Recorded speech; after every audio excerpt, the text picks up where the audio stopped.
Yeah. Okay.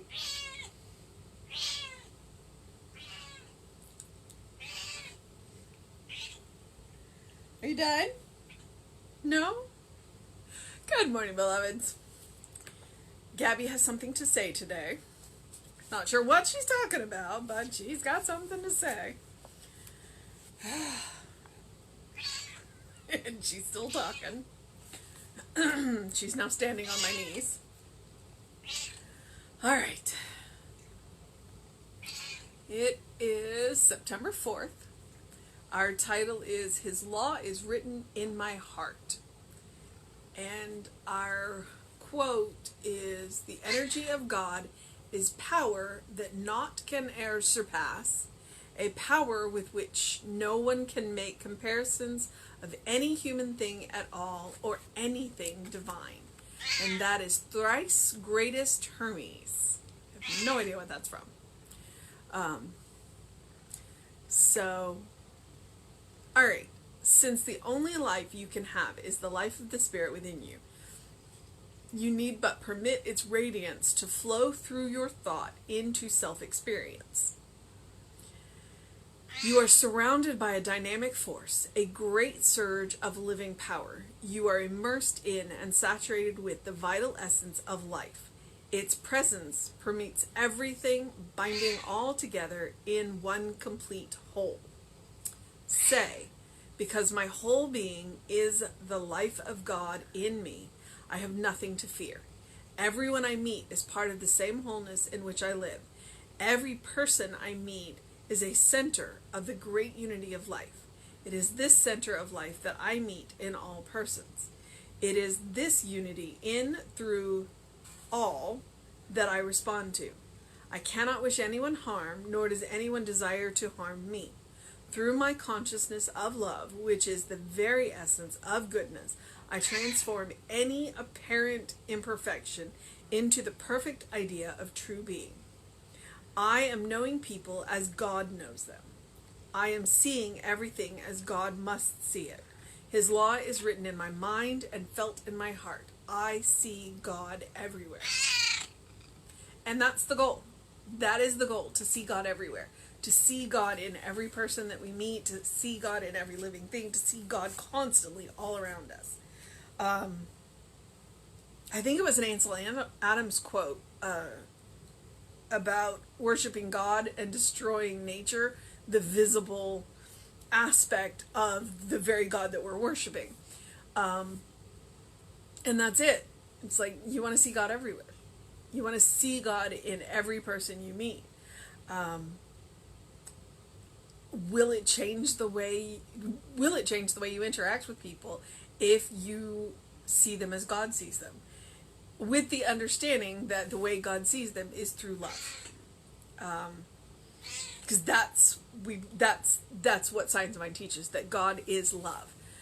God is love. God is a divine pattern. God is not a judgmental accountant in the sky with a book. So that's why we don't judge, because God doesn't judge, because God can't judge, because nothing is outside of God. And so literally the goal is to blur the lines. We are having a material experience. We are absolutely having a material experience. And the material experience that we are having says that we are separate. But if we go down a layer or up a layer, we're not. We're not. Quantum physics tells us that we're not. Quantum physics tells us that we exist in a field, and that everything is part of the same field, and our fields are constantly interacting. And so it's all one. It's all one. So that's the goal. That is the goal, to see everything the way God sees it, as one whole unit. And when we see it as one whole unit, we understand how each unit affects all the other units, all the other parts, and how they interact together, and how one can make another one better, and how harming one can harm everything. So, you're just going to keep talking, aren't you, baby girl? She's 16. She can say whatever she wants. All right, so his law is written in my heart. And the energy of God is power that naught can ever surpass. A power with which no one can make comparisons of any human thing at all or anything divine. So that's the thrice greatest Hermes. I wonder if that's from the Kybalion. Maybe from the Kybalion. Since the only life you can have is the life of spirit within you, you need but permit its radiance to flow through your thought into self-expression. You need to permit. You have, that's what free will is. Free will is, you get to decide how much spirit you want to have. You know, how much are you willing to engage? You are surrounded by a dynamic force, a great surge in living power. That is, like I said, quantum physics tells us we exist in a field of energy. And my field of energy is going to interact with your field of energy even when we are completely unaware of it. So the idea is to become conscious of that, to become aware of that field of energy and how it interacts. It means that if I bring a bad mood into the room, my energy is going to affect everybody else's. So it behooves me to check my energy at the door before I walk into the room. And it also means that when somebody comes up to me and says, hey, you know, you're in a mood, then they are sensing my energy. And I, again, have a responsibility to check my mood. So you are immersed in and saturated with the vital essence of life. That is what spirit is. The vital essence of life. Its presence permits everything, binding all together into one complete whole. That's what I'm talking about, the quantum field. All right, so say, this is his treatment. And I would wager, if this wasn't written specifically for this book, which I think these are collected works, this is actually one of his treatments.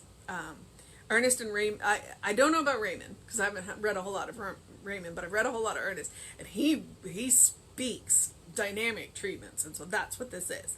Because my whole being is God, my whole being is the life of God in me, I have nothing to fear. I mean, if you want to just say that one line before you walk out the house, everyone I meet is part of the same wholeness in which I live. Every person I meet is a center of the great unity of life. It is this center of life that I meet in all persons. So we are literally seeing spirit in every being, every person. That is what we are looking for. We want to see it. It's there. And it doesn't matter how they're acting. You know, they can be on their worst behavior or their best behavior. They're still a center. There's that spirit is still within them, even if they're not acting like it. Although if they are behaving badly, feel free to observe them from a safe distance. Do not put yourself into harm's way just to see God in somebody.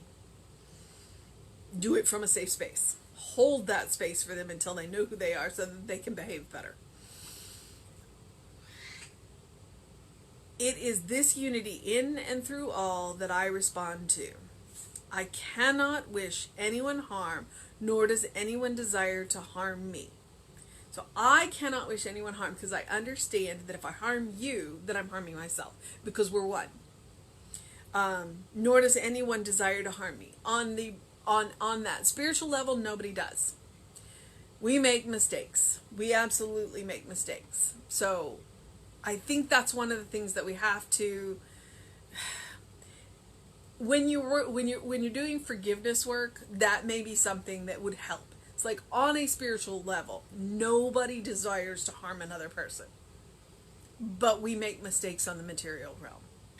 And so when we are doing forgiveness work, which is a choice, and we don't have to forgive until we're ready, that may help to understand that on a spiritual level, at the very base core of ourselves, we are spirit. We are spirit in action, and that doesn't desire harm. What we do on the macro level, in the material world, that's where we can make amends, and where we should when we make those mistakes. Through my consciousness of love, which is at the very essence of goodness, I transform any apparent imperfection into the perfect idea of true being. When I look at love, when I look with the eyes of love, and they talk about that. I mean, frankly, let's be honest, a lot of children's artwork is awful. But because you love them, it's amazing. And they say that when you meet people, when you look with the eyes of love, all the imperfections are smoothed out. And then that first blush of love, that chemical reaction, you think somebody's beautiful, and then as you get to know them, and you find out they're not what you thought they were. So love definitely changes the way we look at things. Things become more beautiful when we love them. So then the goal is to expand that love to absolutely everybody. And let me remind you that the Greeks had 7 or 9 different kinds of love. So everybody talks about the romantic love as the end all be all. Nope, there's lots more. There's lots more different kinds of love. There is brotherly love. There is parent and child love. There's romantic love. There is erotic love. There is friendship love. And then there's divine love. And then there's more in there. So, that's the goal. There's a whole lot of different kinds of love. And we want to use them all. Because the world becomes more beautiful when we do. And it becomes more whole. More perfect. More amazing. I am knowing people as God knows them. I am seeing everything as God must see it. God's law is written in my mind and felt in my heart. And it's written in our mind and it's felt in our heart because we were made by the law, through the law. God set that into motion. And the law created us. So we can't help but have it written in us. And because it's a core part of us, which is why we can use it. I see God everywhere. So if you're curious about what the mission for today is, the mission today, should we choose to accept it, is to see God everywhere. To see people as God sees them. To see yourself as God sees you. To know people as God knows them, which is by using the power of love. By using the power of love. All right, beloveds. That is the 365 days of richer living for September 4th, which is a Saturday. Today. I went to the park. I made it a mile, and then my hamstring said, nope, you're done. You're done. So I walked the last half mile, limped the last half mile, came home, and went for a nice, glorious bike ride. And now I'm being yelled at by my cat. So, but it's Catterday, and what I do on Catterday is nothing but snuggle with the cats. So, it is my day off. It is my day off. I work every other day. So that is my loving, kind, compassionate thing, is to be yelled at by these harridans. So please do something loving for yourself, do something kind for yourself, do something compassionate for yourself, whatever it looks like. However big, however small, it does not matter. Just the fact that you do it. Practice your own loving, kind, compassion on yourself. 1, because you deserve it. 1, because you deserve it. You absolutely deserve your own loving, kind, and compassion. Kindness and compassion. And 2, the more you practice, the more you bank, the more you bank, the more you have to share. So when we are looking at everyone as God sees them and they're not behaving as we would prefer, then we can use that loving, kind, compassionate and say, hey, you're a child of God. You are a beloved child of God in whom God is well pleased always and forever. That is the state of grace that we live in. All right. Well, I have engaged my mind and my body, and now I'm going to go engage my nap.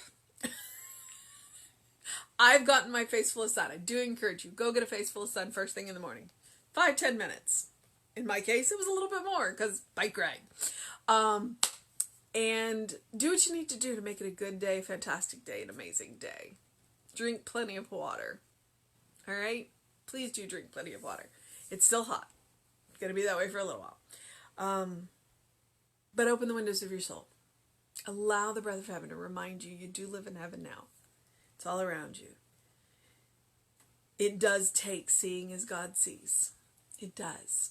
About opening your eyes and seeing God looking back at you through everything, to see God everywhere.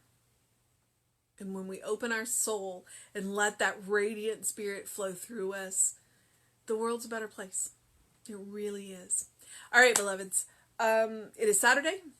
I don't know that there's anything going on right now on Creative Life. I do know that Reverend David will be on Facebook Live around 5 p.m. with you. I know I will be back at 9 a.m. tomorrow.